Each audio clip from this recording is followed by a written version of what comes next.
Hello and welcome to the Sky Sports Golf Podcast presented by Callaway. It is a podcast with a bit of a difference this week because I'm actually on holiday. I'm actually playing a little bit of golf in Portugal at PGA Aroeira near Lisbon and at Palmares down in the Algarve. So looking forward to a bit of golf in the sunshine. So instead of our usual look back at the weekend's golf, we have two pre-recorded interviews for you today on the podcast. First up in the first half of the podcast, we will be speaking to Padraig Harrington, who is always fascinating to chat to. He was on cracking form when we spoke to Padraig. And in the second half of the podcast, we will have on the little Sky Sports Golf podcast, quite simply, the greatest golfer of all time.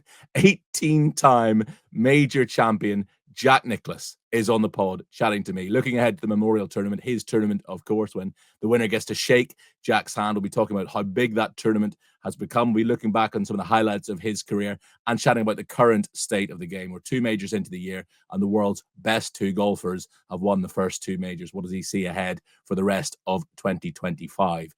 Before we get to the chat with Padraig, indulge me for a couple of minutes, if you will, because I made an observation last week, which is quite personal to me, but I think will resonate with a lot of you watching and listening. We have spoken lots on the podcast about Rory's win at the Masters, that outpouring of emotion, what it means for Rory, what it means in the annals of the game, to be honest. And I am unapologetically and unashamedly a Rory McIlroy fan. I'm not really sure how you can be a fan of the game of golf and not be a Rory McIlroy fan. He is the greatest player of his generation. He is one of the all-time greats. He's an unbelievable ambassador for the sport. He speaks so well. He's so giving of his time. He is erudite and eloquent and intelligent and gives considered answers. And he also happens to come from the same little country as I do. So I'm a huge Rory fan. And it was an honor to be there in Augusta to witness him scale his personal Everest, to see him achieve his lifelong goal. And we saw just that it took so much, every ounce of mental and physical strength just to get over the line. The weight, the oppressive weight that was on his shoulders, the 11-year wait since his last major championship. There's so many failed attempts at completing the career Grand Slam. We saw just how much of a strain it was in that final round, how it took every fiber of his being to get the job done.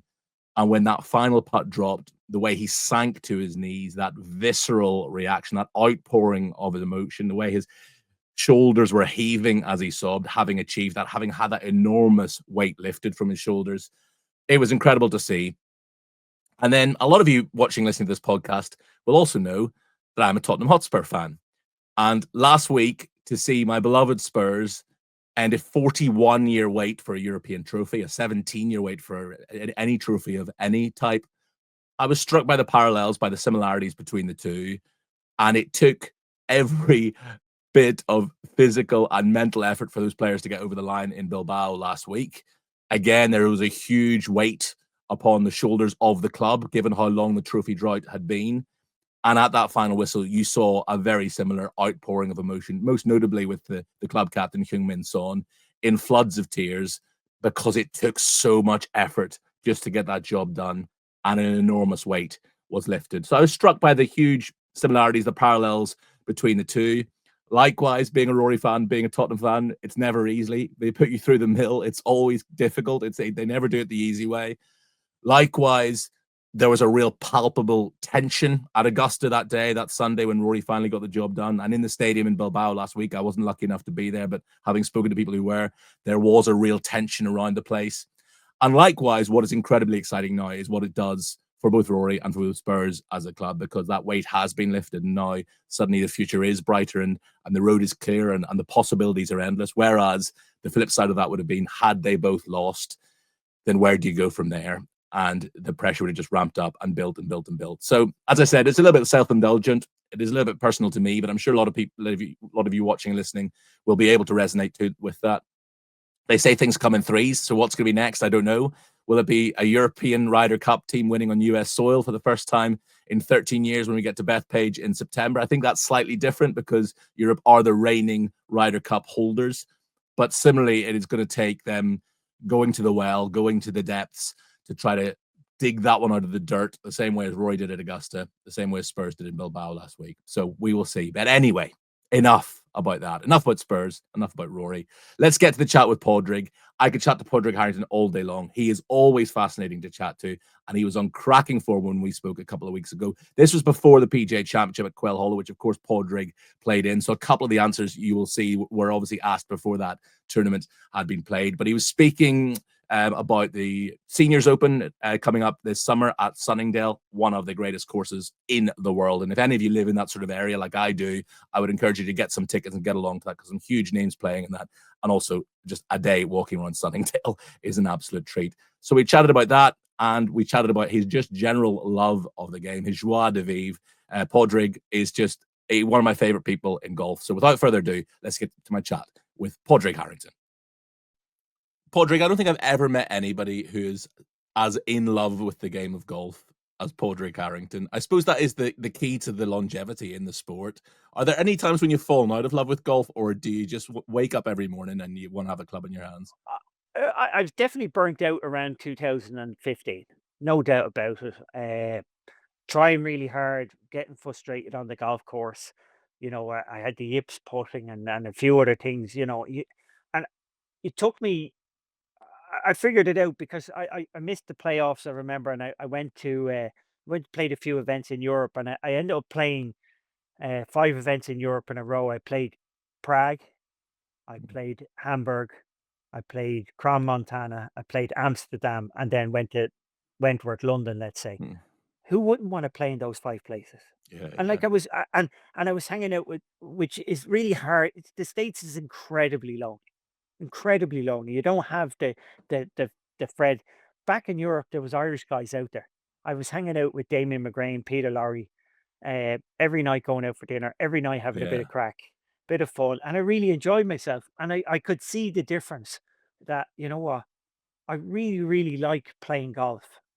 So why am I not enjoying it in the States, or why am I finding it so hard? And it was, I just couldn't keep up the pace that I would have kept up as a young man. I was getting up, sometimes it'd be 3.5 hours before my tea time, so I could spend like 45 minutes doing exercise, 30 minutes with a physio, 20 minutes dynamic warm up, an hour in the range. Like, you can't keep that pace up.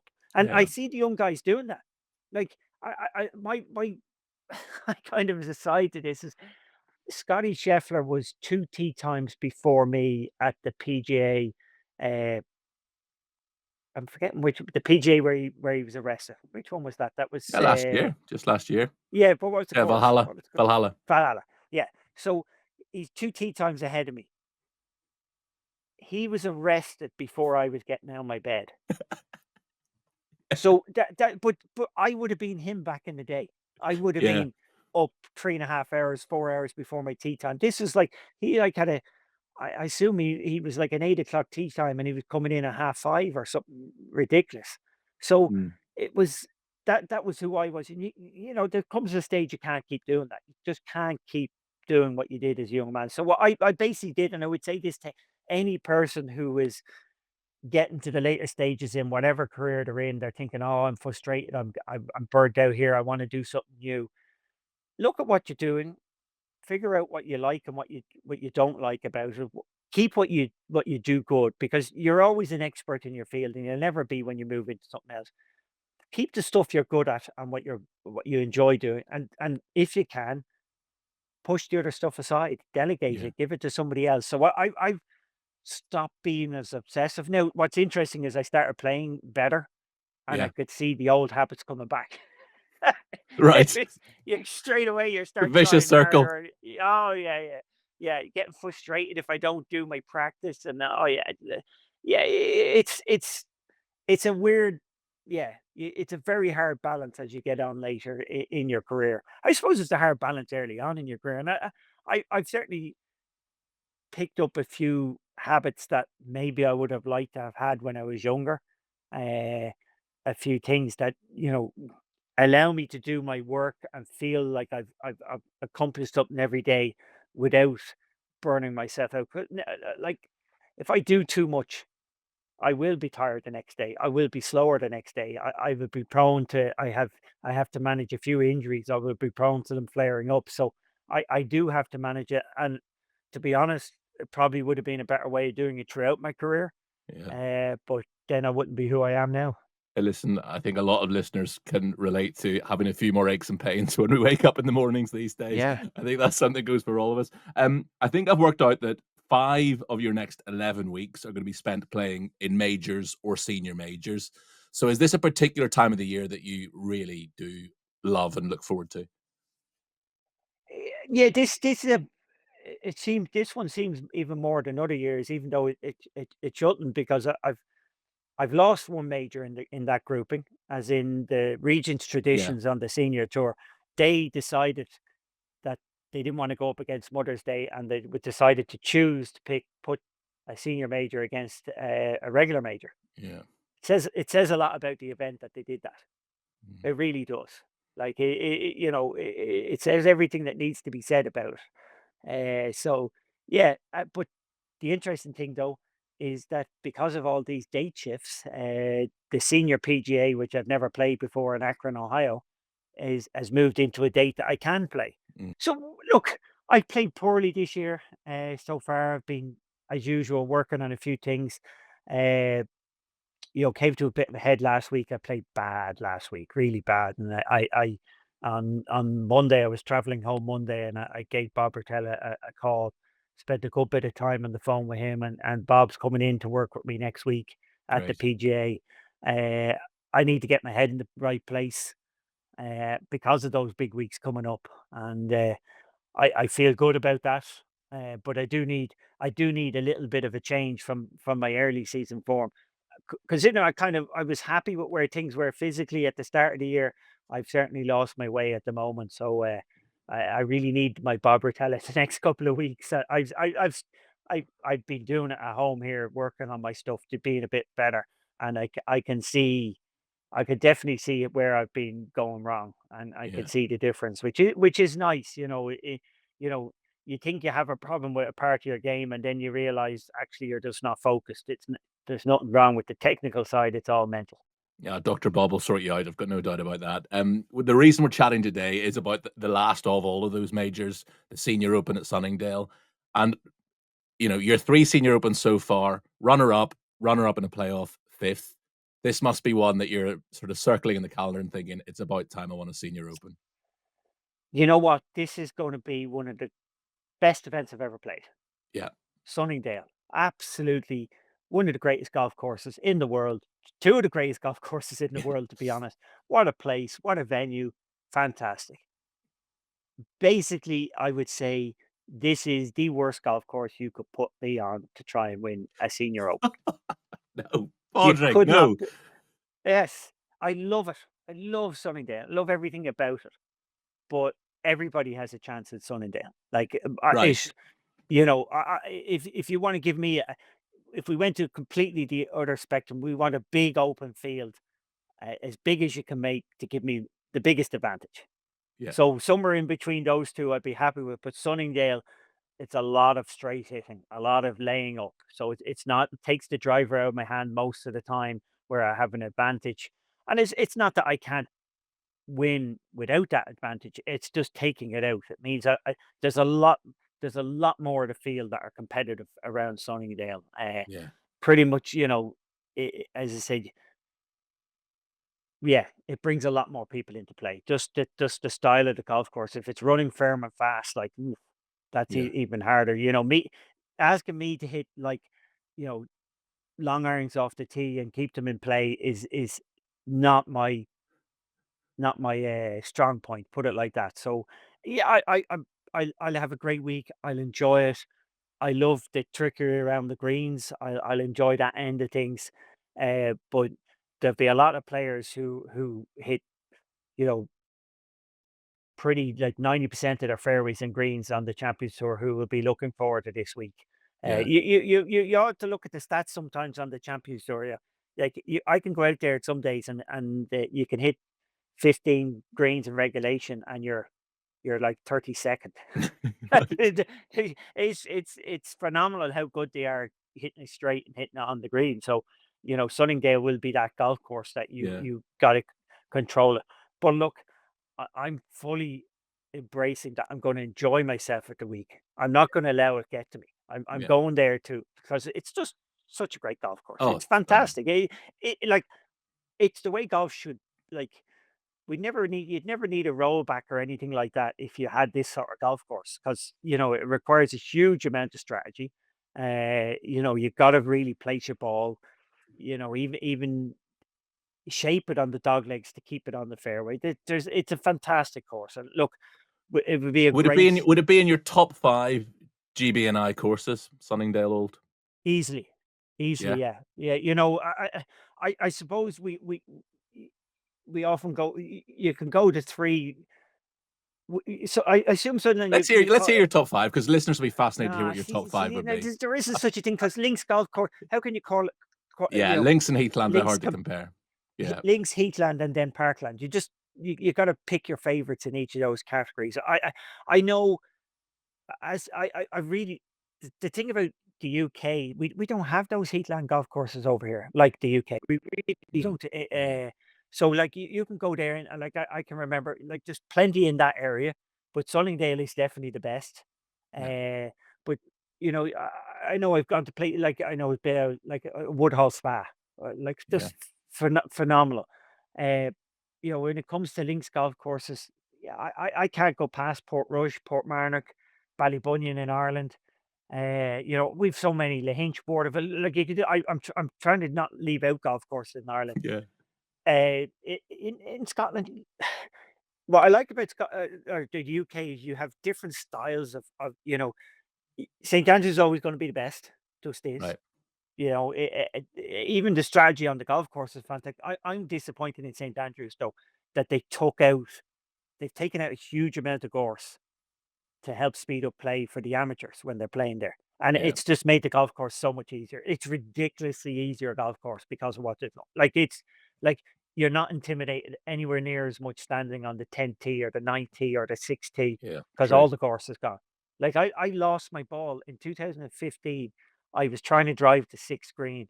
I've hit a nice drive down the right. It's tight down the right. I'm leading the tournament in the last round, and I lost my ball. It went in the gorse, just on the edge of the gorse, and I'm trying to drive the green. It went in the gorse. That gorse isn't there. They've trimmed it back now. Mm. So it's just yeah, it's amazing what they've done to speed up rounds of golf. It's just made the golf Because course. Yeah, because of what you sorry. did there, are Carnoustie and Birkdale high up on the list because of what you achieved there, or I mean, Well, there's no, like Carnoustie is the biggest, toughest golf course, yeah, it's but tough. but I think it's a hard golf course. It's a course that commands respect. Does it is it somewhere you can love? I'm not too sure. It's respect. Yeah. It's stern. Like you love St Andrews. I think when you go to Birkdale, you put Birkdale and Muirfield in the same category. Just Yeah. two big great golf courses. Just Yeah. solid ahead of you. The more I play Royal St George's, the more I like it. It's Mm. quirky.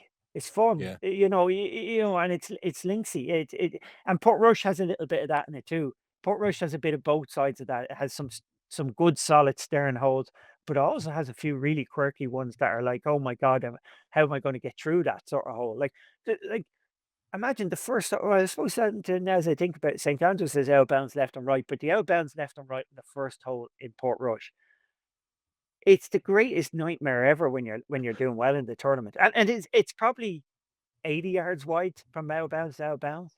You asked Yeah. Shane Lowry how he felt on this on the first hole of the last round last year, and I can tell you, yeah, like I think he hit like a low squeezy nearly into the right rough and was delighted with himself. Yeah. Yeah. So there's that's what we love about golf over here. There's so many variations, but in terms of a place to play your golf, a venue, just a nice atmosphere, you can't go past Sunnydale. It's got to be yeah. It Yeah. is Look, it's going to be an amazing week, as you said, and ISPS Hand On as title sponsor this year, who've done yeah. so much for golf. It's brilliant. It's ideal as well for us. I think they're a very complimentary sponsor to us on the Champions Tour. There's a lot of players out there who met Dr. Hand and been involved. I've been at an ISPS Hand ambassador now for a long number of years, and he Dr. Hand is great fun. We've been out there in Japan, and Yeah. there'll be a number of us who have a connection there. So it'd be a good sponsor for sure for us. And I tell you what, Padraig, as fortnights go, playing Sunningdale the week after playing Royal Portrush, that's going to be a good 2 weeks. And the last time the Open was there, I mean, it's the greatest tournament I've ever covered. I'm biased, obviously, but the 2019 Open at Royal Portrush was a special week. Everybody had a ball, I think. Yeah, it exceeded expectations. We were all hopeful. We were all trying to put it up there. The fans came out in their numbers. It was the golf course was so well received by the players. Yeah, The event was great for the players, and then we had obviously Shane winning. Uh, Somebody asked me, could we top it? I don't think we can. Uh, I think if Rory obviously competes and wins, it could be on a level to what Shane did, yeah, but only on a level to it. I think Shane being the first time doing it up there, the first time the Open was in Portrush, Shane winning. I think it can't be topped, but certainly another Irish winner will put it up there, and probably being Rory being the one because it mightn't be where he's from, but it's pretty close to him in terms of of a golf course. He's very close to. I think it'd be a big deal if of course it would be a big deal if he won up there. I think yeah. it'd be probably as big as Shade. And just finally, because I'm conscious of how much of your time I've taken up already, on the subject of Irish golf, I had Sir Nick Faldo on the podcast a few weeks ago, and he was saying that without Seve, the likes of himself and Woozy and Sandy and Jose Maria and Bernhardt might not have believed that they could win the Masters. Seve gave them that belief. How much do you feel that you paved the way for? Look, Rory McIlroy would probably have been an incredibly successful golfer, whatever had happened. But for Rory, for GMAC, for Darren, for Shane, for the Open even being at Portrush in the first place, how much of a role do you think you played in all of that happening? Yeah, we you do when you go breaking ceilings. It's hard to do it without having some inclination that it's possible, and Right. certainly Michael Campbell did it for me. So Michael Oh, right. Campbell winning the US. So I played a lot of golf with Michael around that time. We played a lot of practice rounds. And when he went and won the US Open, it made it very real for me. I could, I knew Michael. I said he can play well. He can hit, yeah, he can hit a bad shot. He can hit a good shot. So it's amazing when you look at somebody on TV, you only ever see their good shots, and in some ways, it's just it's not realistic to you. It's all up there and up there in a on a different level sort of thing. You think they're perfect. Whereas if you know the person who's won, it makes a huge amount. Oh, yeah, I know him. He hits bad shots. I can Mm. play against him, and that's what I played with Michael, and that's how I felt about it. He could, I could compete with Michael, and I'm sure when I won, other guys would have come out and played with me and gone, yeah, God, he's a very pretty average, isn't he? I can play against him. Well, on your bad day, you are average, Yeah, and yeah. this is, but if you're looking at Tiger, most people will look at Tiger and think he never hit a bad shot. And that's, the way we look at it because we put him up there in a pedestal. Whereas Mm. if you play with somebody, and look, the perfect example of that is Mark O'Meara didn't win any majors in the peak of his career. He won them after he started playing with Tiger. He won two Yeah. majors in I mean, '98, two in a and year. yeah, hugely down to the fact he played every day practicing with Tiger, and it made it a lot more human to him that Tiger hits great shots, but he also hits this shot and that shot. So I can handle that, and I think I don't know how much of an influence I had on Rory, but certainly I think I had a bigger influence on the other lads, GMAC and Darren. I think Shane is interesting with Shane. I think Shane would have come to the expectation that if you're the best Irish player, you're going to win a major. That's what the Right. kind of the way it is, and I think the young lads coming through now, our problem, we haven't had any guys come through and sustain themselves on tour, uh, but there's certainly an expectation if they do get to be the best Irish amateur, let's say, like Shane, then when you turn pro, you're not just good enough to be a pro, you're not just good enough to be win a tournament, you're good enough to win a major, and Hmm. some of that is down to the fact that they've seen it happen, and seeing something happen, whether it's true or not, who knows? But the fact is, they see it happening, and it makes it a little bit more believable. And yeah, I definitely feel I would have had an influence on those things. And how could I have an influence on Darren Clark? Like, Darren Clark came before me, and Darren in the early '90s, there was no better golfer, swinger at the golf club in the world at that stage when he was turning pro. So, but yeah, maybe crossing the line, the fact that I got it done, and he would have played lots of golf with me and said, "Hey, I'm as good as him," and it makes it real. And he got across the line. Definitely, I definitely think I had an influence on that one, and G Mac and Shane for sure. But Yeah. Rory would be a bit of a stretch. One last one, Padraig. I can see lots of trophies over your shoulder. I can't see a replica claret jug or a replica Wanamaker trophy. I'm sure they're somewhere, but is there one of your three that you hold closest to your heart? Is there one that's the most special major that you won? I tell it like I won 3 majors. The first one is always the most exciting. Yeah. Always is. It's your first, but it I left mean, something you wanting. made it pretty exciting as well. Yeah, Not 72nd hole. but it left something wanting because of the 72nd hole. Yeah. When you're a 16-year-old holding a putt to win on the 18th, or dreaming about winning the Open Championship, you don't dream that you're going to take double bogey down the last hole. So my second Open win was very satisfying. I played Yeah. great. I was on the Oof. wrong side of the draw. I was in the last group. I was playing with Greg Norman. There was a lot of hype about it. Swum the club beautifully. I hit great shots. Hit probably the greatest shot ever on the 71st 71st hole that hole. I've hit. Yeah. I won by 4 shots, so I got to wave the you couldn't. That's exactly how you would have written it up as a 16-year-old. Exactly. It would have been a story. Completely unrealistic, but that's how it was. So very satisfying. Completely different feeling. So I got a very exciting one, very satisfying. The third one, I got badly out of sorts during the tournament. I got seriously dehydrated, completely lost my coordination twice during the tournament at the PGA. Was a little bit out of it. Played great coming in the last day. Shot 266s on the weekend, but never looked like I was going to win it. Sergio, I was playing with Sergio. Sergio was playing great.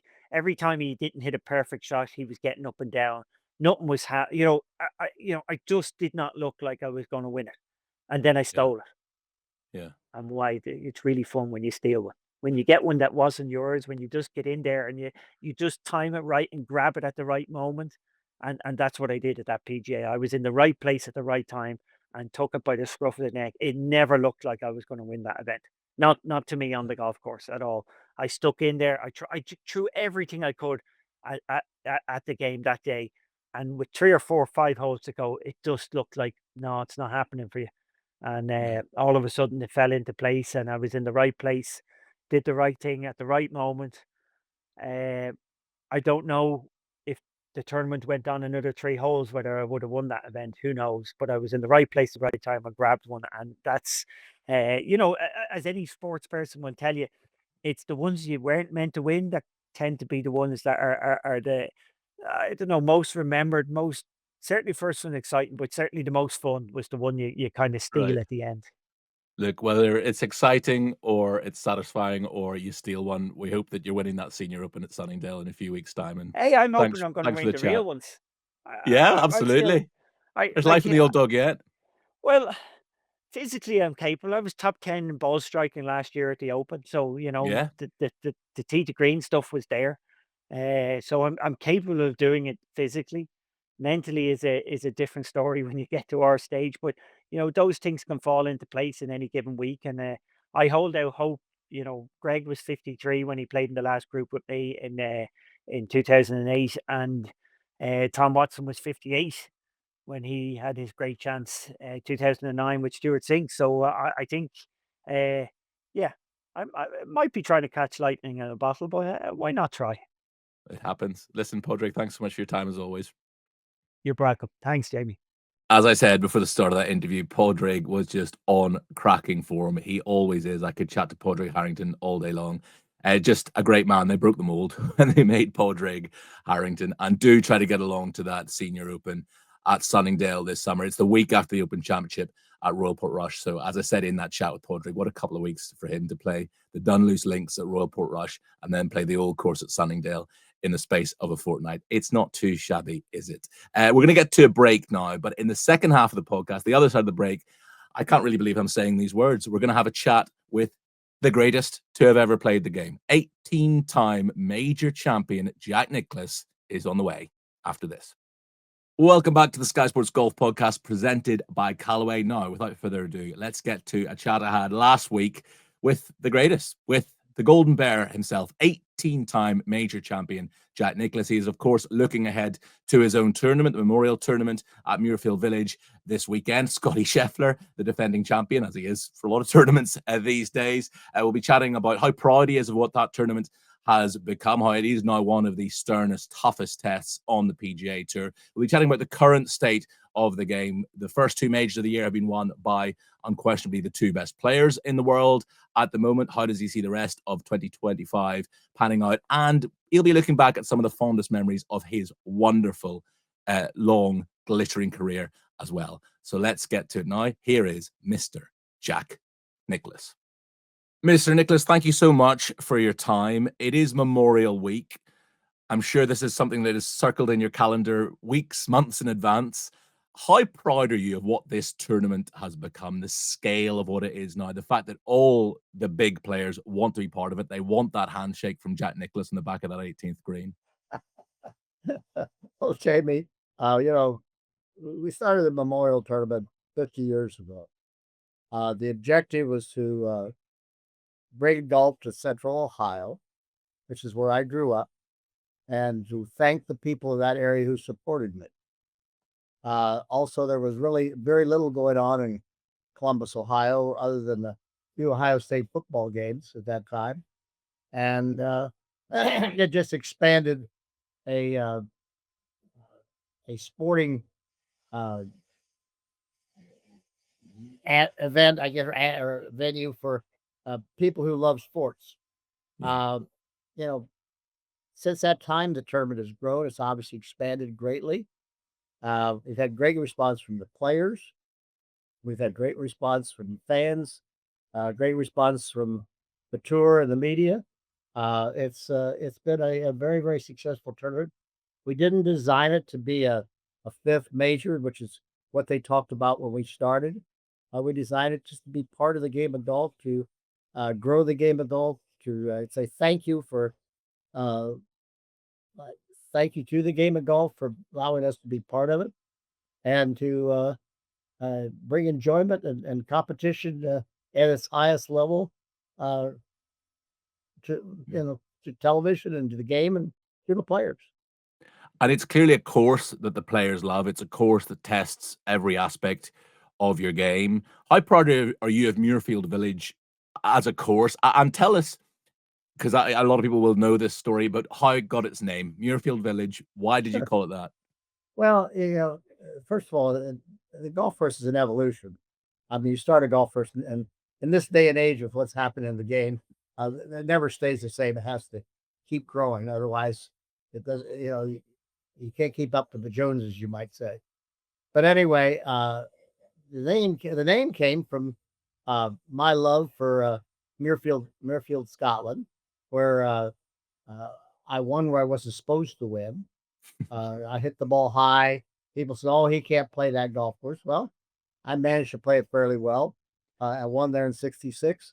So when we started the Memorial Tournament, we were doing the village. You start up, or I didn't want to name it Muirfield because I think that's name it exactly that. It's not exactly the same to me. And we used the name and said thank you to the Muirfield. We call it the Muirfield Village, and it was a village that we had named Muirfield. So that's what we did. It was my thank you to Muirfield, Scotland, for what they gave me and allowed me to play well. And here we are. And in recent years, it has become one of the sternest, toughest tests on the PGA Tour. Invariably, it's a single digits under par score that wins the tournament. Is that something that's important to you, that it is a real tough test for these guys? No, I didn't think that necessarily that how tough it is. I don't care about that. Matter of fact, I think the golf course, when I redid it about 3 or 4 years ago, is easier now than it was. I think that what happens is probably narrowed the fairways over time a little bit, and our superintendent grows some really good rough, which is something you don't really want to be in. But the golf course, the conditions we try to make sure they're ideal. I've always felt that I love the preparation that the USGA did for the U.S. Open. I love the preparation the R&A did for the Open Championship. I always felt like rough was part of the game. Driving the ball straight, hitting good iron shots, firm greens, firm fairways if you could have them. Quick greens, all the greens are quick now, but they're back. We were back. I believe about 19. I'm guessing 79 maybe. Watson won the tournament one year, and the greens. Our superintendent let the greens get away from him. Our greens were over 17 that year. Now that's pretty fast. And I mean 79 was a good score the last round. But that's over the top. And I said, look, this is not about you, our superintendent. This is about a golf tournament and being fairness. So there's a balance. And Yeah. I think that we want to make sure we have a good test and the best open. Sure, if we have soft conditions, the scores will go down. If we have firm conditions, the scores should go up. And I think the conditions actually fairly wet this spring, so I don't really know what's going to happen. It's got a week, but I don't think we're quite as firm as we'd like to be. But the golf course is very healthy. It's in great shape, and I'm sure it'll produce a good winner. Well, you mentioned how the USGA set up the US Open. We're just a couple of weeks out from the US Open, of course. And this year, the US Open is at Oakmont, which a lot of people listening and watching will know was number 1 of 18 for Mr. Jack Nicklaus. So how fond a memory do you have of Oakmont 62? Well, it's like yesterday, of course. Well, I have a very fond memory of Oakmont. I remember playing with Arnold the first couple of rounds, and uh, then obviously we ended up getting in a playoff. And Arnold I was at his backyard. I did not realize that. I mean, I was a 22-year-old kid with blinders on, and I'd almost won the U.S. Open in 60. I finished second to Arnold, and then I finished fourth in 61. And when I went to Oakmont, I felt like, well, this is going to be my tournament, actually my championship. And it turned out to be, but I didn't realize I was going to be in Arnold's backyard. And so we had a good tournament. We ended up obviously tying at 283, which was I think same score I think that Hogan had shot there and hit when he won. And anyway, we were off to a playoff, and I got off to a quick start in the playoff and won the playoff. But Arnold was very gracious. He couldn't have been nicer. I'll share a very quick story. Back in those days, we had a playoff. They had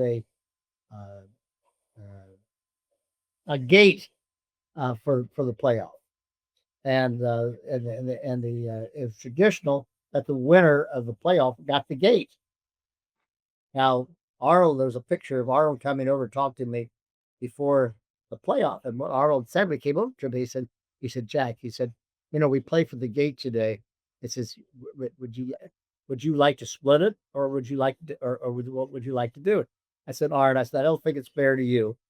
I said, you're the favorite, but we'll just go ahead and play for it. And we don't know. And so we played for it. I won. And of course, I got the gate. It's $1,400. Can you imagine a gate today being $1,400? That'll get the first 4 people through the gate.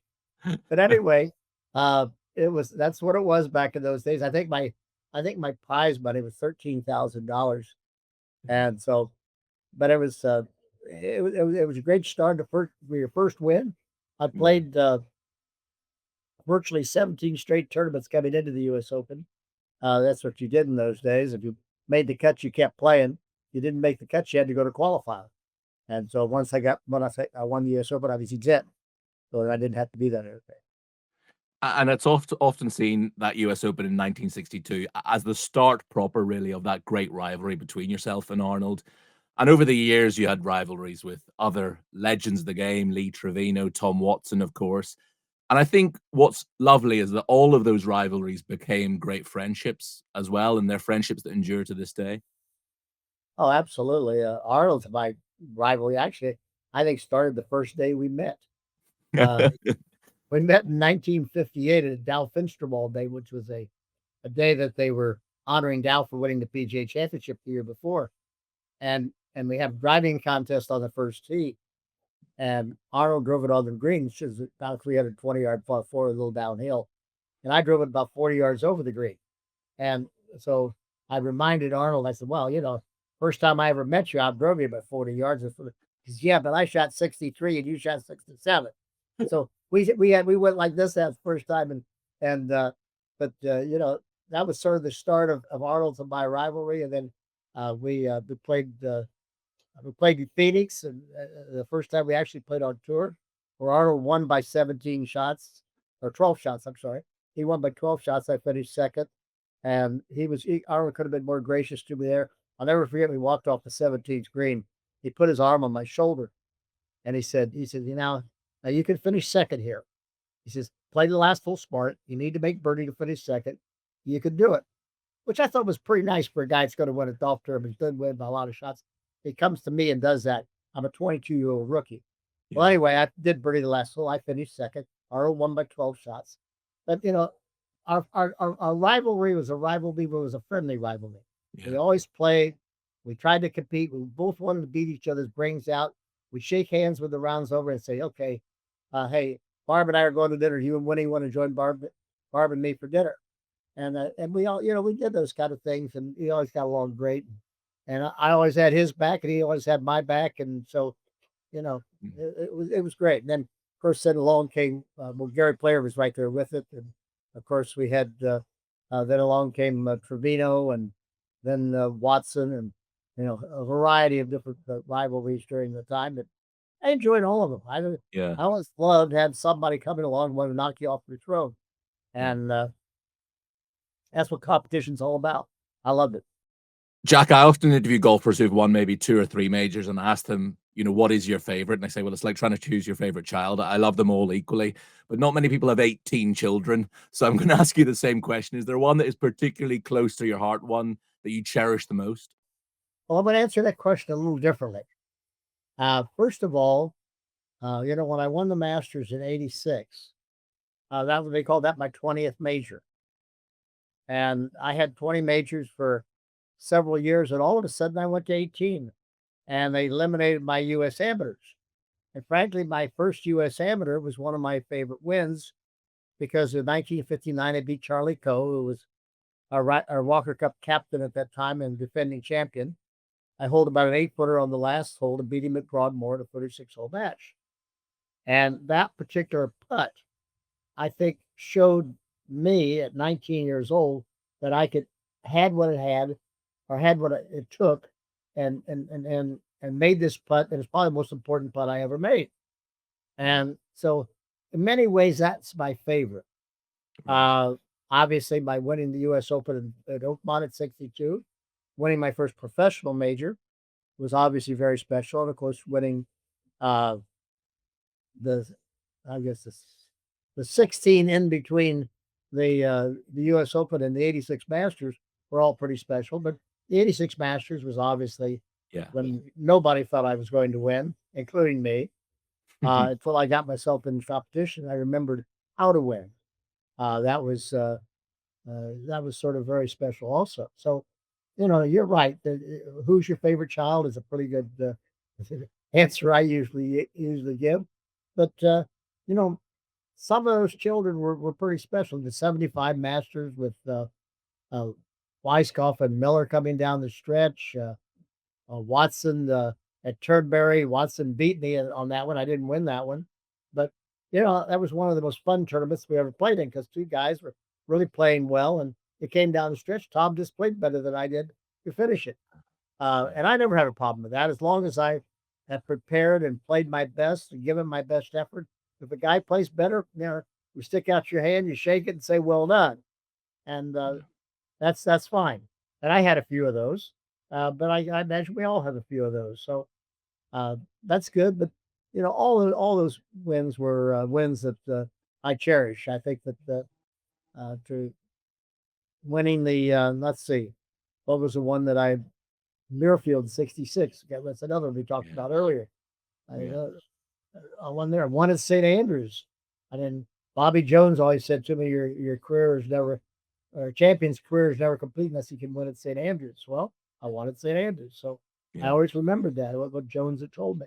So, I don't know how I answered your question, but Yeah, it's a good answer. I did get up on You them. love them all. You love them all equally. Look, and the Masters in '86 is held up as one of the greatest final Sundays in golfing history. I was chatting to a golf writer after this year's Masters, and he was saying, if you were to build your Mount Rushmore of Masters, it would be Jack in '86, Tiger in '97, Tiger again in '19, and now Rory in 2025 can be added to that Mount Rushmore. What did you think of watching Rory finally get over the line this year, get into that green jacket, and join golf's most exclusive club, the Grand Slam Club? Well, I think that getting over the line and winning the Masters is probably more important than winning the Grand Slam. I think that the Masters has been a bugaboo for him for 10 years. And I think that once he got the Masters behind him, the reward was the Grand Slam.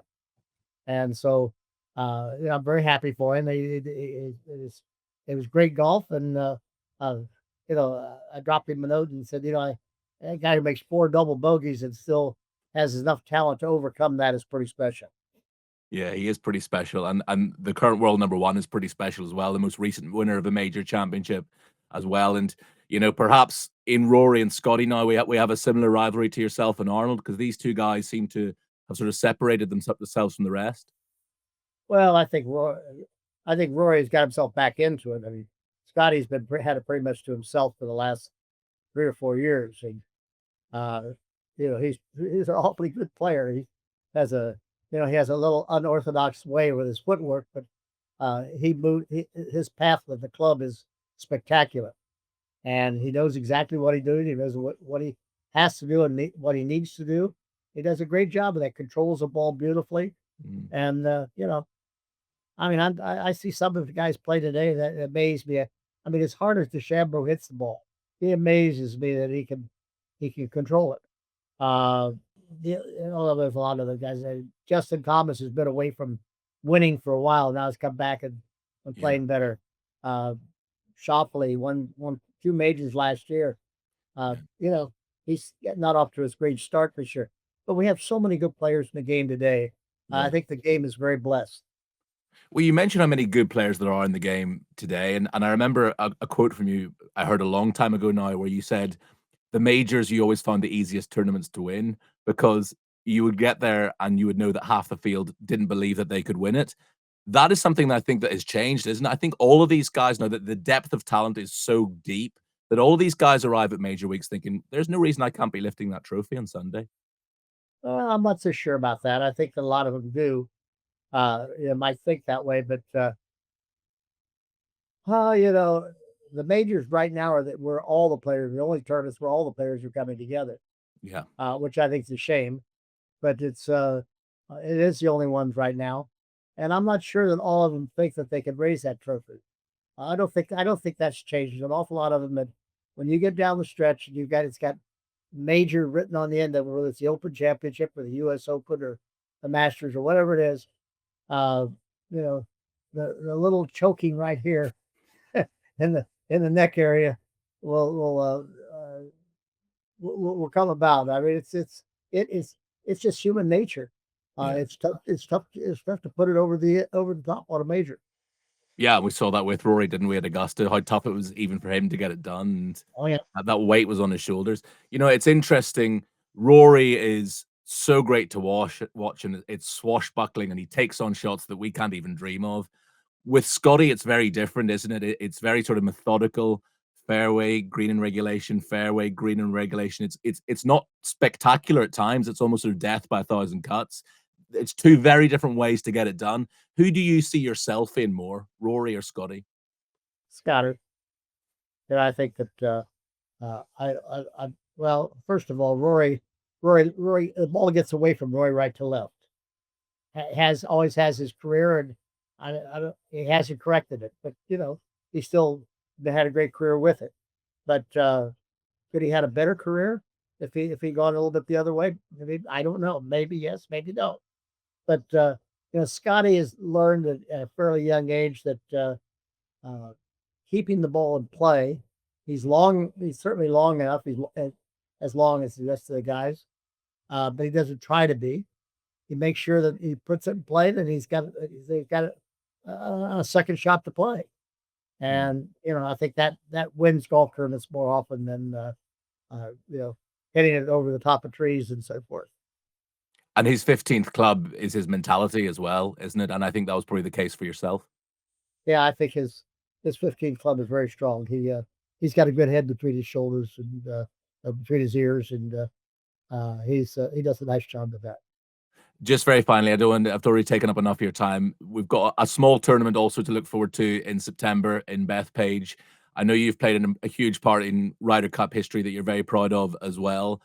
A tantalizing encounter this year. You've got a European team looking very strong, but then that New York crowd. I mean, we don't know what to expect from that New York crowd. Yeah, New York crowds are tough. They're even tough for us.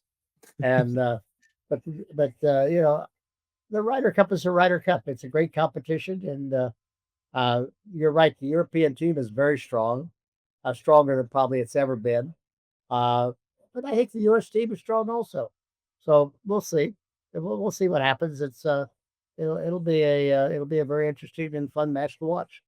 Do you think the US captain needs to make a decision on whether he's going to play or captain? Because I don't think you can do both anymore, can you, with the size of the Oh, Ryder sure Cup's you can. become? I mean, well, I don't really know what the captain does anymore.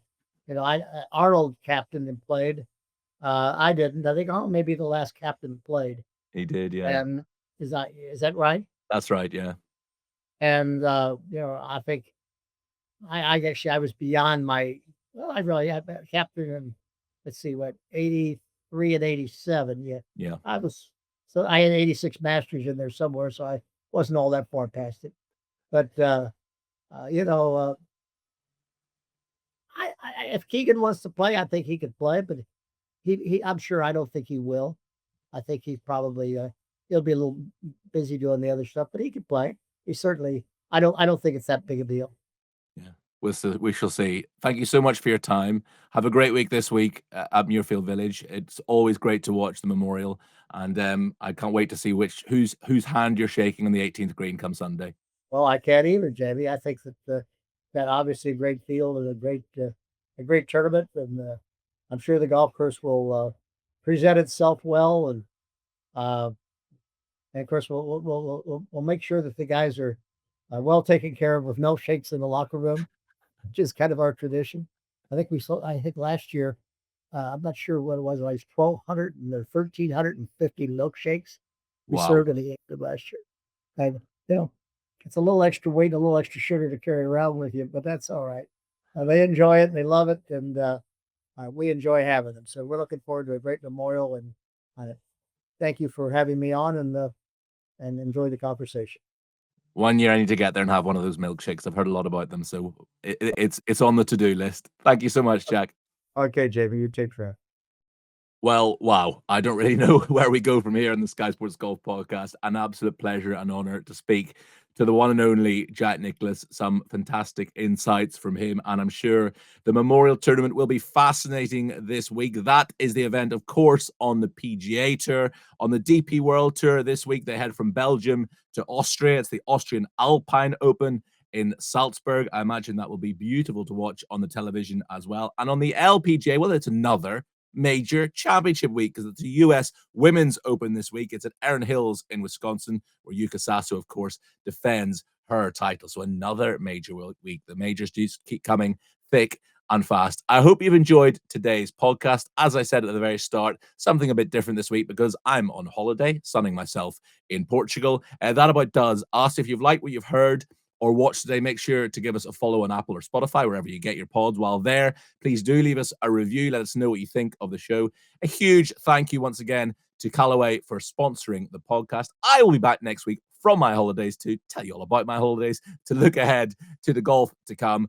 So please do join us then. Thank you for your time. See you this time again next week.